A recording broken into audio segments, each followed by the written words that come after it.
tell me that I'm never. Halo semua, salam sejahtera Malaysia, tuan-tuan dan puan yang amat dihormati semua. Apa yang akan berlaku kepada Daim Zainuddin dan juga istri Daim Zainuddin?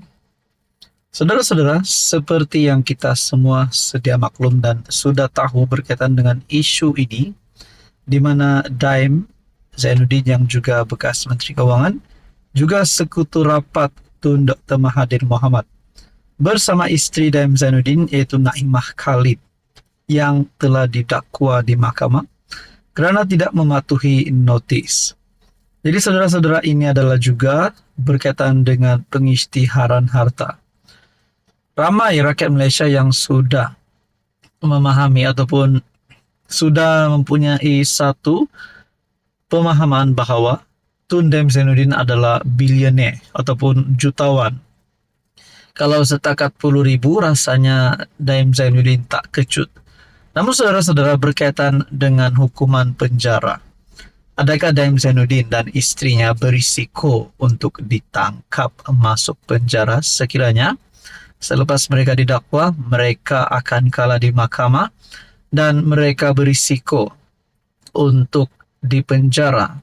Jadi saudara-saudara, ramai yang sudah mendapat maklumat ini, di mana istri Daim sudah didakwa, di mana SPRM sendiri telah membuat kenyataan melalui Ketua Pesuruhjaya SPRM Tan Sri Azam Baki mengesahkan toh Puan Naimah Khalid yang juga istri kepada bekas Menteri Keuangan Daim Zainuddin akan didakwa di Mahkamah Session, yaitu pada 23 Januari 2024 yang lalu. Ya, saya sahkan, kata Azam Baki. Difahamkan Naimah didakwa mengikut Seksyen 36(2) SPRM 2009 kerana gagal mematuhi notis meminta untuk mendedahkan maklumat mengenai aset. Dan begitu juga bagi Daim Zainuddin. Daim yang didakwa tidak isytihar harta.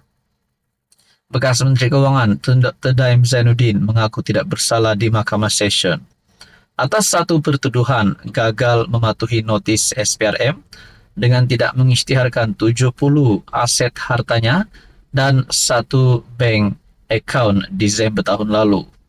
Faham, saya tidak bersalah, minta bicara, kata Daim dalam nada yang perlahan. Saudara-saudara yang amat dihormati, mungkin ada yang cakap Daim kritikal.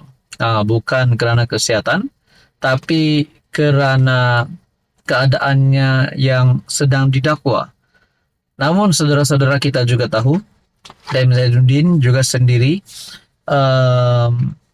rakyat Malaysia sudah menerima kabar duka cita di mana Daim Zainuddin yang telah disahkan buta matanya di sebelah. Jadi saudara-saudara, adakah perkara ini selepas Daim Zainuddin dan istrinya didakwa, adakah mereka berisiko untuk ditangkap? Mungkin kalau benar pun mereka bersalah, adakah mereka akan ditangkap, dimasuk penjara? Mungkin bersama Najib di penjara Kajang, kita pun tak tahu. Dan persoalannya seterusnya, kalau mereka bersalah, agak-agak berapa tahun Daim Zainuddin dan istrinya akan dipenjara? Mungkin 5 tahun, 10 tahun, kita pun tak tahu.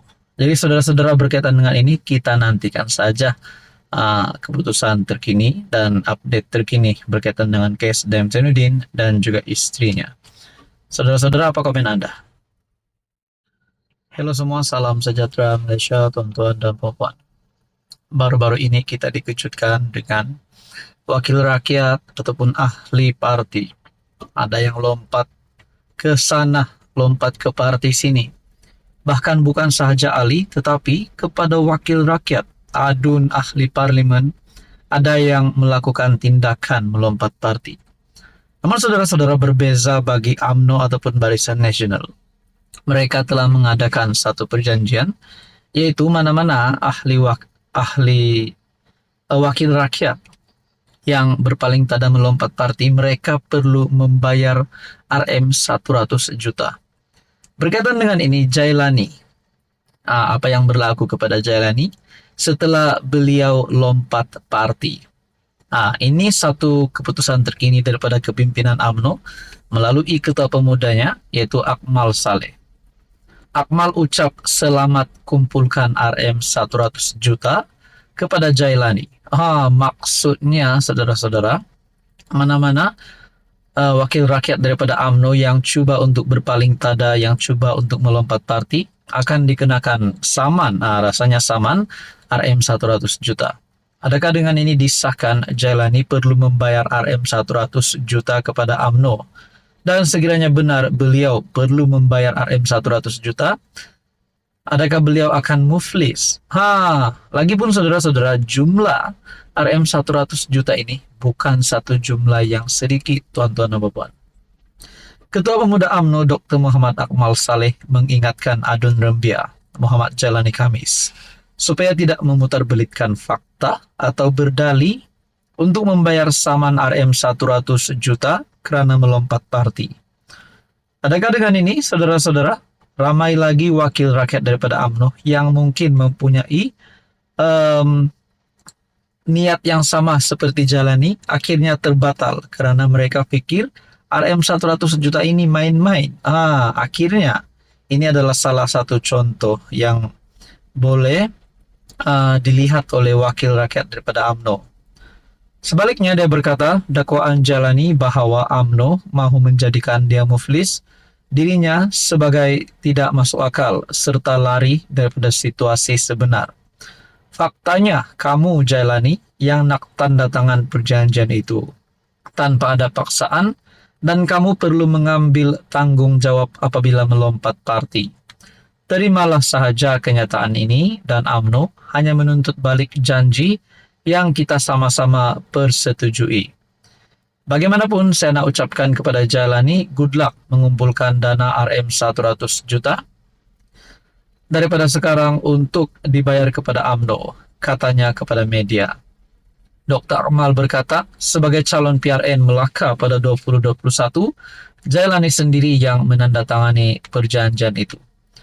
Adun Rembia itu ketika berceramah di Merantau Gua Musang mendakwa tuntutan UMNO sebanyak RM 100 juta yang sedang didepaninya kini bertujuan untuk menjadikan dia muflis. Saudara-saudara, kalau benarlah beliau akan muflis, adakah penyokong-penyokong bagi Jailani Khamis ini akan tetap setia bersama beliau sekiranya beliau diisytihar muflis? Bukankah beliau terus mungkin berisiko untuk kehilangan sokongan? Ataupun mungkin beliau meminta tolong daripada parti PAS. Sebelum ini saudara-saudara, diumumkan sendiri oleh Setiausaha Agung PAS, Taqiyuddin Hasan, yang turut mendakwa langkah tersebut tidak menjejaskan kedudukan Jailani sebagai adun kerana dibuat sebelum Melaka menguatkuasakan peraturan anti lompat parti. Jadi saudara-saudara, berkaitan dengan ini apa komen Anda?